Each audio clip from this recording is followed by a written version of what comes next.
Well, what a wonderful sight it is back.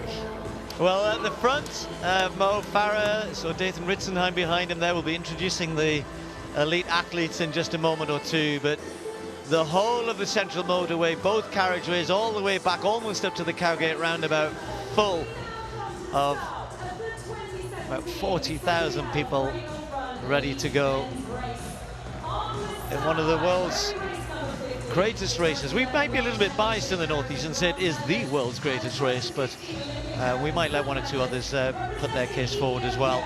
But certainly today, very proud of this race and the athletes it brings, including this man here, Feyisa Lilesa, the Olympic silver medalist from 2016, who famously made that gesture there.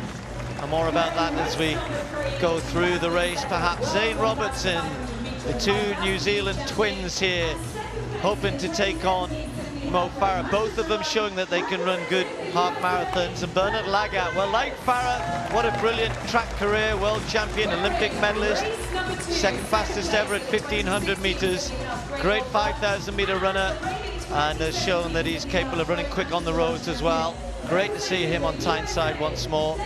Well, last year he led for an awful long way and only gave way to Farah in the closing stages, finished second, Dathan Ritzenheim of the USA.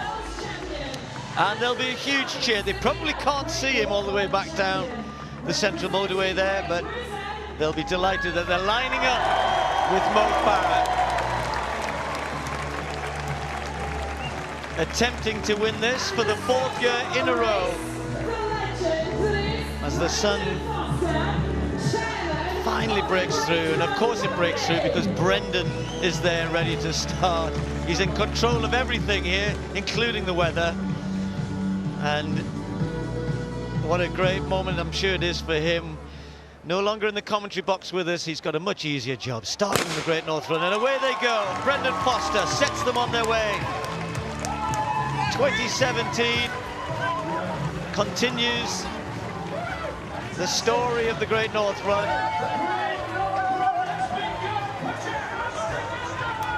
Mo Farah leading the way as 40,000 others follow in his footsteps.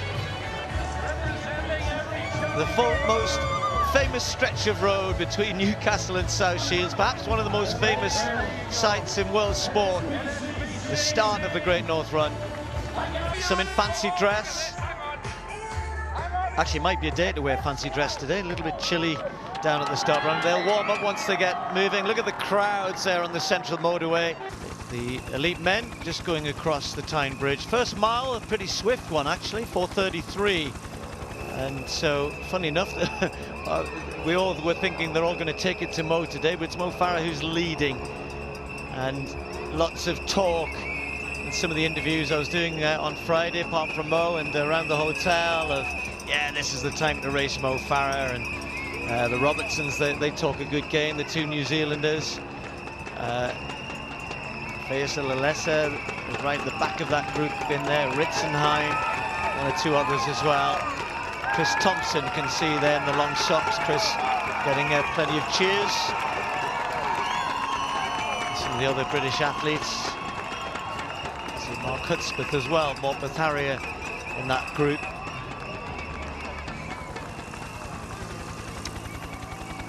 And then they cross, they're over on the Gateshead side now. Just a little rise up back from the river. Zane Robertson now at the front. And then they'll take the left turn, which puts them onto the Felling bypass. And that's when the race really starts to get moving. And we'll usually get to the sort of first 5K and see what the split is, then see how they've averaged out those first 3 miles, which are a little bit up and down. And as I said, you can get a quick mile, slow mile, quick mile.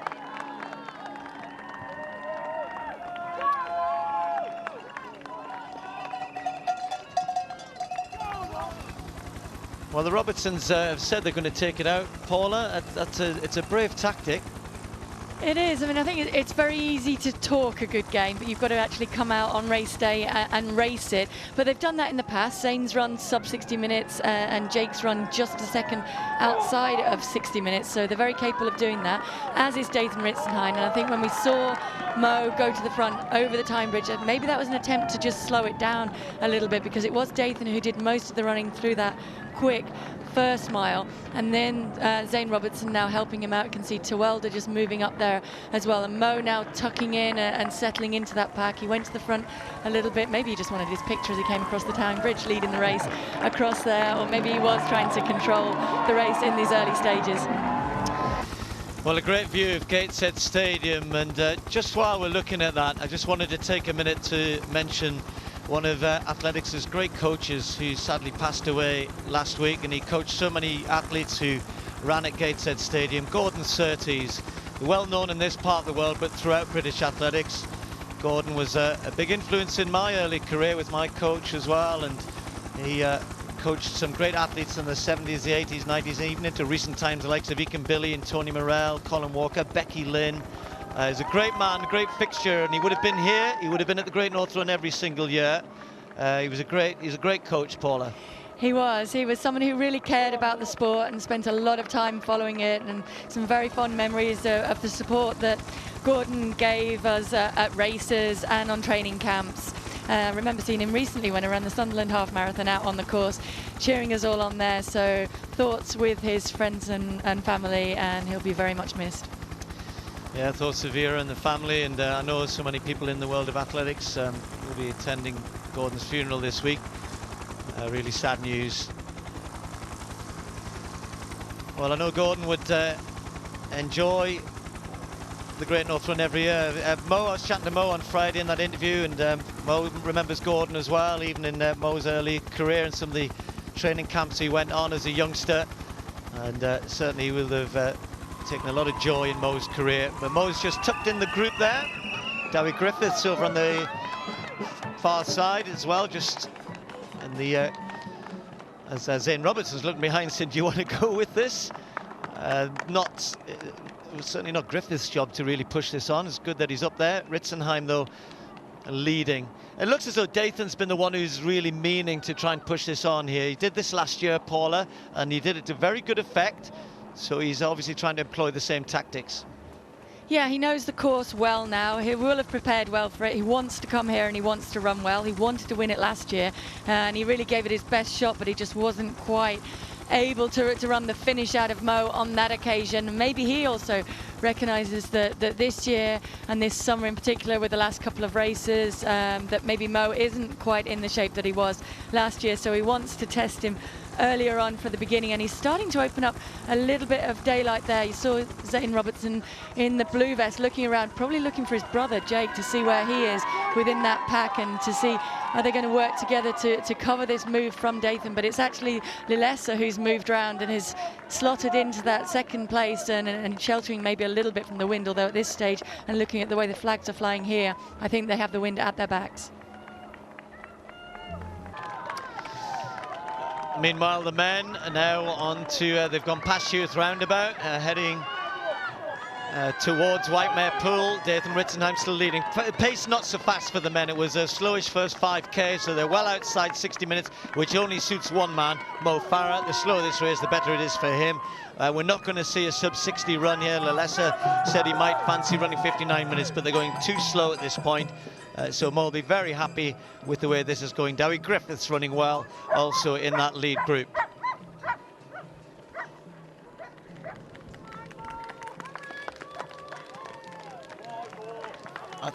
We're just looking on a computer. Theoretically, they ran a world record for the third mile of 3 minutes 40, and then a very slow 5:50. I think that should be 4:40 and then 4:50, which seems a bit more sensible. So Ritzenheim leading the men with quite a big group there. I know it's early stages, but no real shake-up here. Ritzenheim not running quick enough to really break this up. So Farah and Dowie Griffiths. Moto in there as well. Tewelder's in the group. Bernard Lagat at the back of the group. The two Robertsons, Lilesa in there. Lilesa looks as though he feels as though he'd like this to be going a bit quicker. His last race actually was at altitude. He really is at sea level, in case he didn't know, but that was at Bogota, which was, he said to me, was a slow tactical race, but nonetheless it was 64 minutes. And even when you're at altitude and running slow, the rhythm is so different to coming and trying to run a 59-minute race, which is what he said he thought he was capable of. Well, he's not getting that today, so he's going to have to rethink his tactics here as well, because at some point somebody needs to push on if they're going to give Farah anything to think about. Yeah, they definitely are, and it's definitely not going to be Bernard Lagat who's sitting at the back of that pack, and he'll be quite happy that it's going at this pace, quite comfortable just sitting in and letting the other guys stretch out as much as they like and being able to cover that. And it seems to be just coming down to Dathan Ritzenheim. No one else, aside from Zane Robertson a little bit, has taken much of a turn at the front of this race, and they are leaving it up to Dathan. Well, the central motorway still full of runners making their way to the start line as the elite men are approaching halfway, and a familiar sight at the Great North Run. The Red Arrows, led by Red One, squadron leader David Montenegro, flying overhead. What a wonderful sight that is. Great to see them here. They've been fantastic supporters of this event over the years.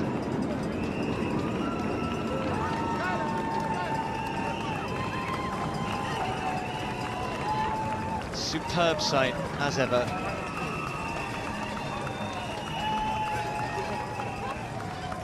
Well, they always get the best view of the Great North Run. Well, in the men's race, Ritzenheim, they've just made the turn at Whitemare Pool. They're taking a left turn. They may get a little bit more help with this stiff breeze on their backs at this point. And they're taking drinks on board. Farah looks very comfortable, I have to say. He's really enjoying this. Robertson sharing a drink with Yamamoto. Dowie Griffiths still in the group there. Jake Robertson at the back of the group. Bernard Lagat still in there. Lilesa, the Olympic silver medalist in the orange vest, in third place. Tuwelda is in the blue, just behind Farah. But Ritzenheim stretching out, doing his best. But when you look at it, Paula, 450 miles, you need to throw in like a 435, a 440 to really shake this up. Yeah, I mean, you contrast this, and Mary Catani at the front of the women's race is running splits similar to the splits that they're running in the men's race. So really to ask any questions of the likes of Mo Farah and of Bernard Lagat, he needs to be running quicker, and he needs to be making it more than a surge for, what is it, about 1,000 meters, not even a mile at a time. He's surging and then backing off again, and I think the size of the group behind him indicates that it's not really asking too many questions of the guys out there racing today.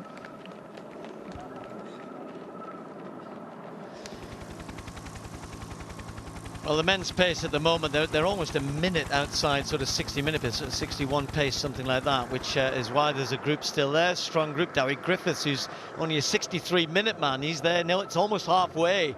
He may be just beginning to feel it a little bit there on the back of the group, but he must be really enjoying, and it's a real commitment for him to get up there.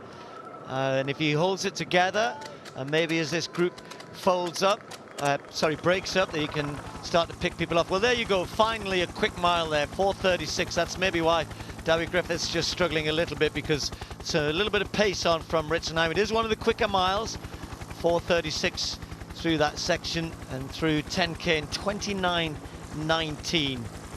And as I said, that's a good sort of 30 odd seconds, 40 seconds off 60-minute pace, but they can't pick up. And Ritzenheim doing his best there to make sure Mo Farah doesn't get too easy a ride, but the crowds won't mind. That's the man they come to cheer. Just gone round the Mill Lane roundabout there.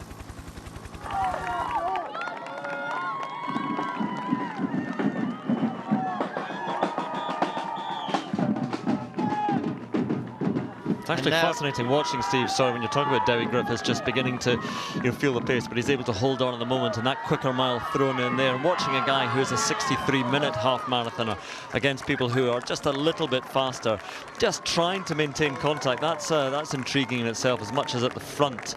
And for the first time, as you're about to say, Dathan Ritzenheim just, I don't know if he's able to get a little bit of a breather. He's done so much work there, but just watching Dewi Griffith trying to maintain contact, and he's doing a good job at the moment. Yeah, maybe the Ritzenheim's burst just settled a bit, but you can see there that's now been picked up by Zane Robertson, has decided, well, now that you've made that move, let's keep it on. And look, this is the sort of thing that Mo does. He's going, well, if that's your break, that's not good enough. I don't think Mo will want to push on, although he's gone to the front here. He does look very good today, by the way. He looks very relaxed.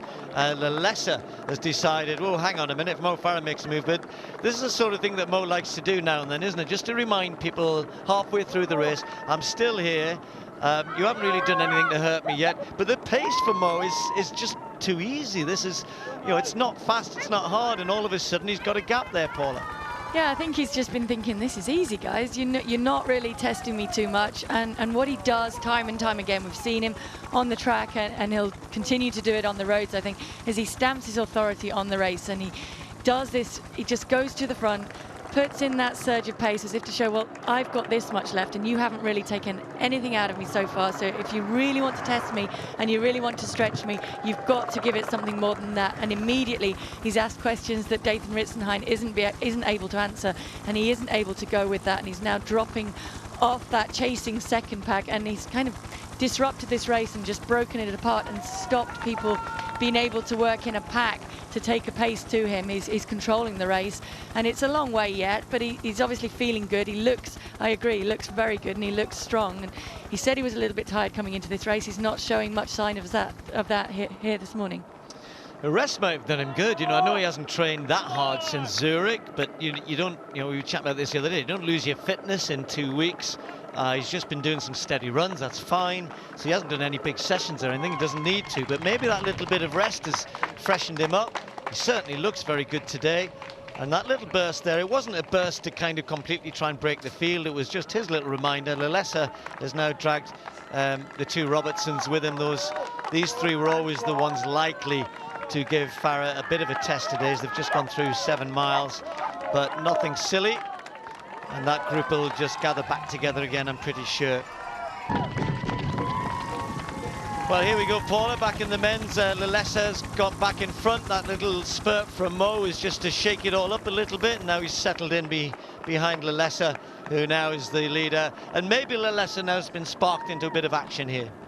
Yeah, maybe that's what Mo was trying to do as well, just shake it up a little bit and see, okay, guys, how many of you are capable of really running fast here today and want to go with that pace? The pace that he injected was a 4:25 miles, so it certainly asked questions of the other guys, and Bernard Lagat was one of the first to drop off, being able to cover that of the, I guess, people we might have thought might contend in this race. Certainly, Lagat would have been hoping for a slower race. We saw Mo just take a look over his shoulder there, just checking who it was that had fallen off the pack, and it's Zane Robertson now who's struggling to go with it, and Jake, who is going with the surge now put in by Lilesa, who's building and capitalizing on the work that Mo Farah put in earlier on to open up those gaps, although around that roundabout there, Zane Robertson has pretty easily closed back up. So it is still a group of 4, but it's Lilesa who's now pushing on the pace and trying to ask questions of the others as they go through the 8-mile marker there. Yeah, that fast smile at 4:25. It is a faster part of the course, and as you said, between 8 and 9, it's a bit slower. So once they get through 8, you've got to work hard to get your fast miles. You get some easy fast miles on this course, and you get some tougher ones as well. In fact, Paul is just pointing out 4:28, so that pace has been kept on. So Zane Robertson, the first of the twins to falter here, competed in the World Championship 10,000-meter final. His brother did try to make the, Jake, who's on the back there, did try to make the World Championship team, but he ran a 10K in Stanford after a good half-marathon performance in Lisbon in March, and then he got hurt. He had to pull out of that 10,000-meter race, so didn't get the qualifying time, didn't compete at the World Championships, sort of refocused. He looks comfortable, doesn't he, though, Jake Robertson, going well. So a 4:25 mile followed by a 4:28. And if they are to hurt Mo Farah at all, they need to keep that going now all the way to the finish. Build these fast miles into this and try and make Mo hurt a little bit as they go round the John Reed Road roundabout. Take their right turn for them. And this is a bit of a tougher part of the course. Well, back in the men's race, bit of a change. I said that he won't know it, but his partner finished in 4th place, Jake Robertson, who he and his brother train separately now, because Zayn trains in Ethiopia, which is where Mo prefers to do some of his winter work these days. Mo used to go to E10 in Kenya. That's where Jake trains, Jake Robertson. So these two have pulled well clear of the Olympic silver medalist, Lilesa. There he is, struggling now as they move towards the 10-mile point, heading towards the Nook. And Mo Farah still looking good, still looking comfortable, but those two did look the best, didn't they, a couple of miles back. Robertson looked comfortable, Mo's looked good all the way through this, so no surprise that it's those two now who are left to contest this.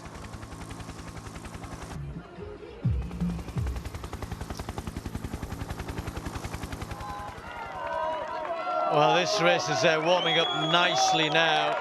They're under 61 minutes. They're heading for about 60 and a half unless they really go quickly over the last couple of miles here. But Robertson doing a little bit as Ritzenheim did last year, trying to make sure that he keeps the pace on. And for the first time, Mo's cadence has just changed a little bit, just working a little bit harder. You can always tell with Mo, you get a bit more action in the upper body. And he's just working hard here to stay with Robertson, who's doing what you have to do. You've got to put the hard miles in. He's just done a 4:31 for the 10th mile, which is a quicker mile. This one would be interesting to see. If he keeps up around about 4:30, you know, 4:35 here, then that will start to hurt Mo. Yeah, it will, and I think you're right, Steve. You can tell from Mo's expression, you can tell from the way he starts to just swing his right arm a little bit more as he gets more put under pressure, and also gets a little bit of a frown on his face. You can see that he's starting to work a bit harder. He's not playing with the field anymore. He's fully committed and he's having to work hard in this race, but it means a lot to him to be able to win here, and he will hold on and hold on. And if he's still in contact like that when he drops onto the seafront, then he'll know that the race is his. And that's an important point. Your Mo knows the course, and I was chatting to Jake in the interviews I was doing with him on Friday, saying, have you been out and had a look? Because if you've never run the course before, he goes, yeah, I'm aware of it. I'm going to try and get out. I think that would have been yesterday, to have a look at the closing stages, because and they were asking me, he and his brother, and I said, yeah, well, you dropped down. He says, oh, there's a steep bit. He goes, yes, but then after that, it's slightly uphill until you crest it, and then you have this long downhill run to the finish. Because he thinks he can, he said, well, you know, Mo Farah, I said, Mo Farah, his finish. He goes, yeah, but not on the roads. It's different on the roads. I said, well, yeah, good luck with that, because you know, a little bit of a downhill for everybody. Mo Farah is still good at a sprint finish on the roads as well as on the track. But, you know, between now, where we are and where they are, there's another couple of hard miles of running, so let's see. Yeah, he's got a little bit of time to be able to ask some more questions. You can see him checking his watch there. He knows what pace he's running, but he's just looking for confirmation there. And he's trying to wind it up gradually, to ask questions up this hill and to be able to kind of run a little bit of the finish out of Mo Farah. But it is important. They go through 11 miles, so we'll bring that split to you as soon as we get it here, and we'll get a little bit more of an idea of how quickly Jake Robertson is running here. We'll look back to Lilesa, and that gap has grown and grown. So really, he's now, his biggest questions he has to answer is holding on to 3rd place and looking behind him to see where those dangers will come from. He's not going to be able to make any inroads on the two in front of him. Some runners make running fast look easy. With Lilesa, he looks like he's running fast, but you know he is, don't you? You can see he's working for it. He's just gone through the 11-mile point. So for the leaders, it was 4:36. You know, if he could drop a 4:30 in there, just put a little bit of pressure. Doesn't sound like a lot, but you know, 5 or 6 seconds over a mile, you're just putting that bit of doubt into somebody's mind. But every stride now that Mo hangs on to Robertson, we've seen this before, even last year with Ritzenheim to some extent. You know, every stride, it's Mo who gets more confidence, Mo who feels okay. Yeah, I'm hurting, yes, I'm tired, but I've been here before. I know what this is like. I know I just have to hang on for a little bit longer, and then I'll be okay. And it's a hard thing to have to do, is to work hard up this stretch and to be trying to run the finish out of someone you know can finish quicker than you. It's a tough task here for Jake Robertson, and I think many times before on this course people have overcommitted and they've made that mistake of thinking, okay, I can just drop onto the seafront and hang on for that last mile, and you can't hang on. You certainly can't hang on and expect to race with what Mo Farah will have saved in the tank to be able to use on that last mile that he knows so well and has judged so well so many times in the past. Oh, nice little thumbs up from Robertson to the crowd who are cheering for Mo, and maybe some Antipodean friends giving him a bit of encourage to continue over the next few hours to make their way down towards South Shields. But already there, just about to arrive on the seafront, is Jake Robertson and Mo Farah. Robertson, the New Zealander, he and his twin said they wanted to come and give Mo Farah a race today. They thought it was a good time to race Mo Farah. Is he focused? Does he really want to win his 4th Great North Run badly enough that if they make it hard, he may just falter? Well, so far, it's the same Mo Farah, digging in deep, hanging on, working hard, and waiting for his moment on the seafront. Can Robertson just break Farah, just get a couple of yards, get 5 meters or so? He's doing his best, trying hard. He is doing his best, and he keeps working at it, keeps digging away, trying to open up that gap. And every time it looks as though he's opening up more than a couple of meters, Mo Farah just stretches out a little bit more and closes it back down again. And now when he hits this roundabout, he knows that he's got that drop down onto the seafront, and then he knows what to do from there. He's learned how to run this drop, because it is a little bit of an acquired technique as well, to be able to not run too hard down here, not do too much damage and fatigue to your quad muscles, who have to absorb the shock as you run down this sharp hill. And then they turn onto the seafront, and it's that gradual, as Steve was saying, gradual little rise, and then a very gradual drop down that you almost don't realize you're running downhill into the finish, but you can feel that you are, and it does help to have that run and that gentle run into the finish when you're trying to judge it well. I think Robertson's making a real bid here. He's made that turn, and you can see, look at this, he's decided this is where I've got to go, mile to go. This is where I've got to test Farah. This is where I've got to really push hard as I can. I know that Farah's quicker than me in the latter stages. I know that I can't hope to beat him in a sprint finish, but can I break him before then? Can I get a lead? And Farah, understanding what he's doing, gets as close as he can. Doesn't want even a 2-3 meter gap to appear, because when that appears, that gives the other guy confidence. That means he'll carry on pushing. When you stay close, they start to lose faith. They start to lose confidence that the tactic's going to work, and therefore they don't push as hard for as long. A little bit of mind games at this point. It's good to watch though, isn't it? It's good that Robertson's having a go here.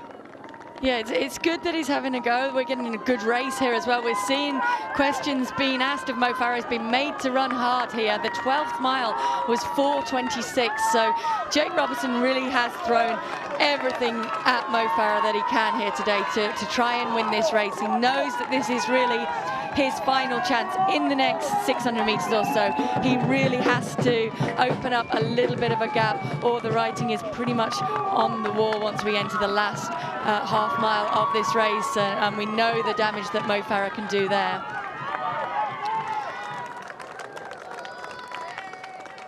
The Olympic silver medalist now on the seafront as well. He's clear in 3rd place. Zane Robertson's behind him. Dowie Griffiths was still going pretty well. There was running close to Dathan Ritzenheim a couple of miles back. We'll update you that when they come down towards the finish. But Robertson and Farah locked together. 20 kilometers, 1.1 kilometers of running left. Farah, well, when he's going to move up to the marathon, of course, this is only halfway, and he'll have to learn to dig in deep for much longer than this. But so far, this time, he just needs to concentrate again in this last kilometer. Less than a mile of running, and Mo Farah looking good again as they've started the long run down. And as we look up the seafront from where we're sitting, we can just about see them in the far distance. The big crowds gathering as they get closer and closer to the finish, and the noise and excitement building at the end here. They want a Farah win, Paula. Yeah, they definitely want to win from Mo Farah here today, and he wants it too. And as he sees that big sign there, 800 metres to go, he knows that this has got into his territory and it is hurting him. You can see it on his face. He's had to work hard for that, but he also will have kept something in reserve, and he'll have planned out when he's going to make his move here now, and it won't be too early. He'll leave it late, but then it will surge hard, and it's going to be very, very tough for Jake Robertson to be able to respond to that. Well, Jake Robertson's got one of those faces that it would be good if he was a poker player, because there's no sign of stress, but I'm not sure that he's going to be able to raise anything extra to challenge Mo Farah. By contrast, Farah looks as though he's working hard, looks as though he's having to make a real effort here, and he's going to leave this as late as possible, because they are heading down into the last few hundred meters here, and Robertson keeps applying the pressure, keeps pushing, looking down at the road ahead of him, doing everything he can. 400 meters to go. That's the bell if you're on the track. Last lap, last chance to try and break Farah. But the pace they're running is, for Mo Farah and his normal sprinting standards, this is pretty slow. And Robertson, there he goes again. You can see trying to lift once more, and Mo's thinking, no, that's enough. That's as good as you've got, so thanks, Jake. It's been a great race. You've pushed it hard, but I'm away now. And the crowds can start to celebrate, and Mo Farah can celebrate.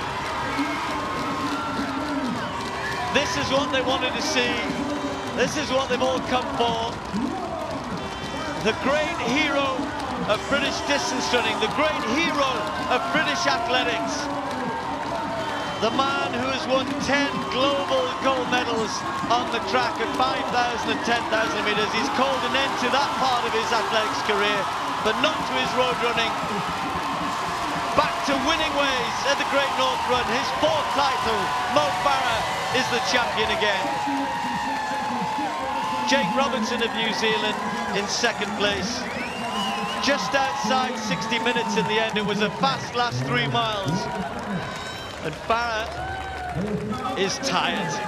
He's very tired, but he'll be absolutely delighted that he can now go away and rest. It's been a tough 2017 in terms of all of the pressure that was on him to deliver in his home World Championships. The gold medal in the 10,000 metres, the disappointment in the 5,000 metres, which he put to one side. He won again in Zurich. And he did what everybody wanted him to do. He's come here to the Great North Run and won again. You cannot, I say this time and time again, as we see Lilesa coming down towards the finish, you cannot underestimate the competitive juices that flow through Mo Farah. He just does not give up easily. And he'll probably tell you it was hard today, Paula, that you know, he was pushed all the way. You could see the effort in that last few hundred meters, but he just does not give up. No, he doesn't, and he really wanted it. And I think if you talk to him, and he said to Brendan before that before he really had his great successes on the track, it was the Great North Run, and he'd watched time and time again. It was the London Marathon, in running in the mini marathon, and he wanted to come here and he wanted to win that, and he was very tired. I think that end of the track season, emotionally as well as physically, took a lot out of him, and he was maybe hoping he wouldn't have to run as quick as he's had to run today, but he was able to do that. He was working very hard in the closing stages, but he was able to maintain that contact with Jake Robertson, and in the end it was pretty convincing the way he finished the race, but I think it certainly took some out of him.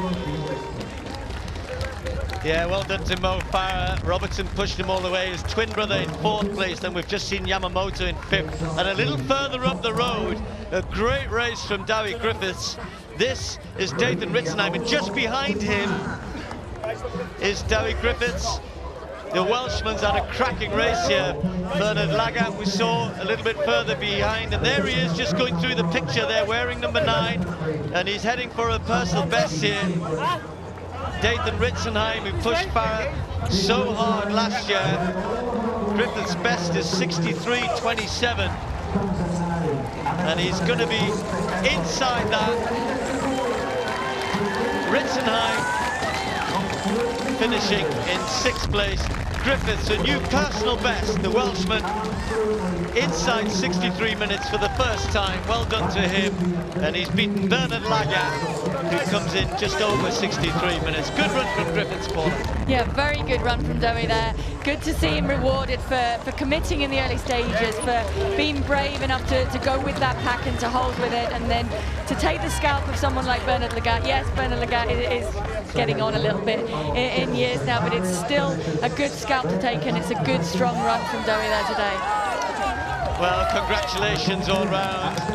Mo Farah winning the Simply Health Great North Run for the 4th time, and winning it in the style of which we've all become accustomed. Waited till the end, but as ever, just had too much pace for everybody else. Well done, Mo.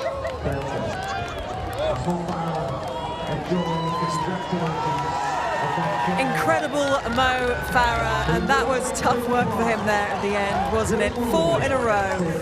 What an amazing athlete. He has had a very tough season, his final season on the track, but he never lets us down. Wherever he says he's going to race, he turns up. And I had the privilege of seeing him earlier in the week when I was hosting the BBC's One Show, and he said, I'm tired, it's been a long season, but I'm looking forward to the weekend. And he's not going to leave here without crossing that line first and giving these guys here a little bit of his time and shaking hands and doing the selfies and all the things that we've come so accustomed to over the years from Mo Farah, because he is a man of the people, he's an athlete of the people, and he just wants to keep that whole feel of his career going on the road now. He's taking it from the track, and it looks like, well, this start was a good sign of things to come. It was interesting, actually. He also said he feels that his road career, he said, I've got to peak twice a year, i.e. 2 big city marathons a year. And the way he sees it, that's a lot easier on his body. It's going to be a lot easier for him to manage the expectation as well. And we will talk to Mo Farah a little bit later on. He'll be coming up to the studio. But until then, Steve Cram, could you just mop up all the results of those races for us, please? Jake Robertson did his best to run the legs off Mo Farah, and it was a very fast last 2 or 3 miles, brought them back closer to the 1 hour mark. In the end, Mo's winning time, 1 hour and 6 seconds. Robertson was second, with Lilesa, the Olympic silver medalist, in third. And Dowie Griffiths from Wales with a new personal best, the first of the British athletes, in 7th place.